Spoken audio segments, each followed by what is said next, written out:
Hey Facebook, how you doing? Thanks for chiming in. Welcome to Trainer Talk Diaries. This is going to be an amazing show. I hope you're ready. Hope you have your questions ready, and let's get your mind right.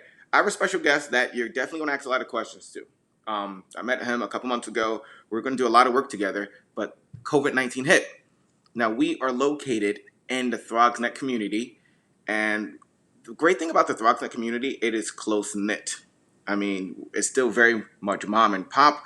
I had the pleasure of being there 6 years. The man I have on the show today, he's been there, I think, 16 or 17 years. So he's a Yes. community staple. And I'm bringing on Dr. Kaseman just to talk about how COVID 19 affected our community and to offer some tips and strategies from working from home. As a fitness professional, I'm seeing a lot of bad posture and I want to help you out. But I'm a huge advocate of referring out. So today, I want to invite Dr. Kaseman to the show. There he is. Dr. Kaseman, how you doing? Welcome to the I'm show. doing great, Larry. Good morning. Thank you for having me on. Oh man, such a pleasure. How you feeling today? I'm feeling great, thank God. How about you? Oh man, I'm blessed, feeling good. I'm out two sessions in, so I'm still going. So for the people that don't know you, and I sent out an email at 8 a.m. and a lot of people responded. I said, "Hey, that's my family knows him very well." But for the people that don't know you, tell us a little bit about you and Kaseman Family Chiropractic.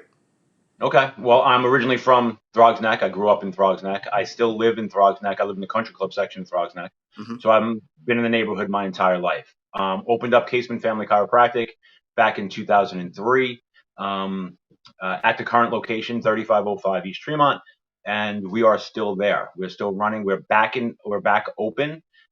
We did close for about 6 weeks Hmm. due to the COVID-19, with me personally being hospitalized for it.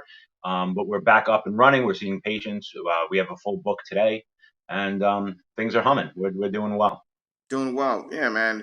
Like I said, a lot of people know you, and I heard that you was affected by COVID-19 from a good friend of mine, and I was just shocked. Tell me, how did it go? I mean, I saw you're very transparent on your social media. You said you didn't have the full symptoms. What was that like? My symptoms, patient symptoms vary. Everyone's symptoms vary for the most part. The problem with this is that there's not cookie cutter sort of symptoms. My symptoms came on as a very, very high fever. I was walking my dog. I literally started shaking. It was March 15th. Well, it was technically March 14th. I was literally shaking walking my dog. Right. My fever had jumped up to, at that point, almost 104. A couple hours later, I was taken to the emergency room and I was hospitalized for 3 days for technically at that time what they were calling pneumonia before the COVID test came back positive. Um, my symptoms varied. I didn't have the sore throat. I did have body aches, but I didn't take anything to knock the fever down. Um, my fever broke in about 36 hours. And eventually I was released. So I was hospitalized Sunday, March 15th, and was released Tuesday. So I was in the hospital for about 3 days, Hmm. and scary experience. But the symptoms vary. I didn't have like a sore throat, like I said. My cough got progressively worse after I left the hospital, and I was quarantined down. I'm in my basement currently, where I was quarantined, and that's the symptoms were strange. It wasn't the same symptoms across the board for everyone I've spoken Man, I'm so glad you're doing better. Really, so glad you're doing to. better. And how do you feel? I feel great. So I feel great. My strength has come back. I'm not going to lie. I still feel a little bit of difficulty breathing when with exertion. Hmm. So as a trainer, you get winded. You lose your breath for a couple minutes. You recover your breath. The better shape you're in, the faster you recover your breath. Um, that period of my recovery is much, much longer now. If I get winded, I don't feel. Sometimes it feels like I'm breathing into an empty bag. There's just Gotcha. nothing in, and Wow, that's the one thing that I'm still seeing. But for the most part, other than that, I feel great. that is awesome, man. And before we hopped on this live call, everybody, I was just praising how Dr. Kaseman has been so transparent on his social media. You guys really have to follow him. I just put up your social media handle there at IG. I think every small business owner, especially now, should be transparent and on IG. And as I mentioned, in Throgsneck, we are a very close knit community. And I just want to share a quick snippet of Dr. Kaseman giving some tips on lower back pain, specifically alleviating lower back pain. I definitely needed this from working from home. So here is the clip. Check it out. Happening. But so guys, stretching out the lower back. A lot of lower back pain comes from a muscle called the quadratus lumborum, known as the QL. What I want you to do is find a wall, come about 2.5 to 3 feet away from the wall. You're gonna put your arm onto the wall, and you're gonna lean your body over this way. What that's going to do is that's going to stretch out the muscles in the lower back here. Okay, so you're just going to lean into the wall. Definitely a lot to go into on his page. I should have commented, but I've been using your tips and strategies since you've been sharing your I technique. appreciate that. Yeah, man, on social media. Now, I like to know what is the best way for someone right now working from home. What can they do to just alleviate? Because myself, you see, I'm kind of hunched over. What can they do right away just to make sure they're not in a terrible position and hindering their spine from working from home? So when we're at work, typically we have what's called ergonomically designed workspaces, meaning that everything is kind of in a position to increase functionality. When Right. we're at home, many of us right now are working on dining room tables, um, uh, you know, coffee tables. So we're working on spaces that have us in these hunch positions. So a couple things. One, you want to try to make your workspace as ergonomically designed as possible. So that means you should have a chair that has a back support so that your back is upright. You shouldn't be, and when you sit in a chair that has back support, you shouldn't just be sitting in the last 6 inches. Your butt should be towards the back of the chair so you are utilizing all the lumbar support that you're getting. Try to keep your back up against that chair as you're sitting. This way, you have that support. Your hands shouldn't be raised. So if you're sitting at a table and you're working at a computer and your hands are raised, you see how my traps engage, the muscles of my neck start to engage, they start to come up. That's going to actually start to increase pain. And we're seeing a lot of that as well as lower back pain in the office since we've been reopened. The other thing is as the arms become elevated, that you increase the stress on the wrist. So you want to actually have the arms, unfortunately, I can't see my arms right now, but at an angle a little slightly greater than 90 degrees at the bend. So that this way they come down into a natural position. The other thing is even at work, we call it the rule of 30. For every 30 minutes, you should be sitting for 12, standing for 10, moving for 8. You can't just be in one position for any prolonged period of time, whether you're at work or you're at home. It's just going to increase the likelihood of you experiencing lower back pain during your workday. Gotcha. Great suggestion there. I'm taking notes as you're talking about this. So, going back to how COVID-19 affected you, but what have you seen within your business since opening up? Has there been a rush of people coming in, going, "Oh, thank God you're here"? Like, what have you seen so far? So yes, we've actually. I was in constant communication with my patients. Good. I have a text message service that allows my patients and I to text message back and forth. So once I was released from the hospital, I immediately text messaged my patients to inform them and to let anyone know that who had seen me recently that I was recently diagnosed if they needed to get themselves checked out. I tried to be as open with them as possible. I didn't want. I wanted to make sure that they heard it from me. Right. So as soon as I did that, first of all, the pouring of love and positive energy that I received from that was amazing, and I'll always appreciate that. Absolutely. Yeah. With that, we started already getting when are you reopening, and so the patients have started coming in. Our numbers aren't anywhere near.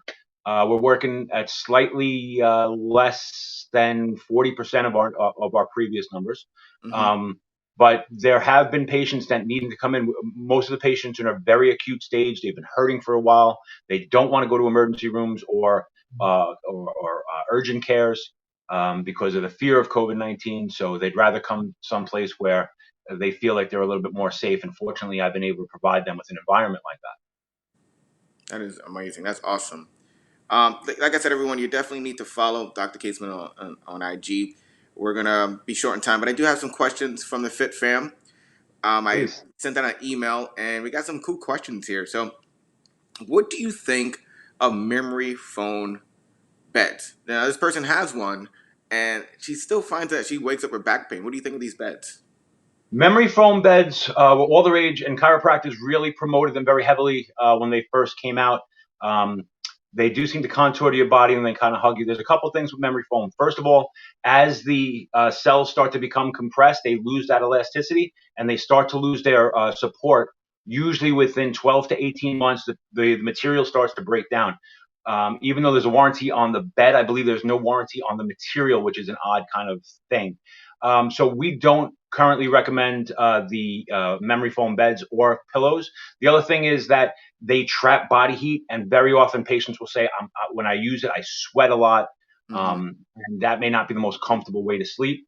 So memory foam, we're currently not recommending memory foam to my patients at this point. Wow. Look at that. I hope that answers her question there. All right, so that's a good answer. So, person had a second question. I think I know the answer to it, but here's what she said. If a person got hit by a car, didn't see anyone, who should they see first? A physical therapist or a chiropractor? For physical therapy, you would need a prescription, so you'd have to see someone else first. So you'd have to go and get either your primary care or your orthopedist to evaluate you and then recommend physical therapy.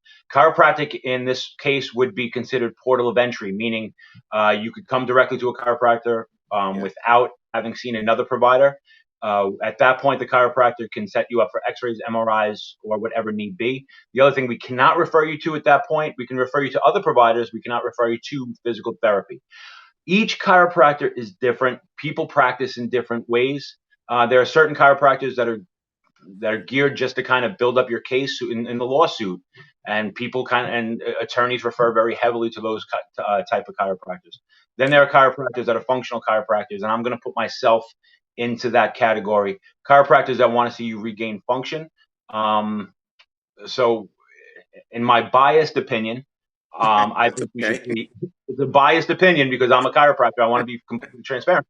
I believe chiropractic would be the best place to go initially to get you out of pain and start to restore function. Then seeing a physical therapist becomes much better. You get much more benefit from seeing the physical therapist after that because the pain level has decreased. Now we have to stabilize and increase functionality with the therapeutic exercises. That's where physical therapy, is phenomenal. I agree. Yeah, you must have been in so much pain. So yeah, you want to get out of that pain first, and then you can operate and think clear. Okay, now this one's for me. My last question for you: what's the difference? And I think I took this from your social media this morning. But what's the difference from me cracking my own back and you cracking my back? Okay. So when you feel that urge to twist or do something crazy with your head to try to get that quote unquote crack, Yeah. your body has kinesthetic awareness. Your body knows where it is in space, and your body knows if each vertebrae is functioning properly. So you start to get that impulse, that feeling that you need to kind of twist and move to get something that's stuck to move more. So if someone just grabs you and they put their arms around you, they up and down 3 times, they may get a lot of movement in your spine. Right.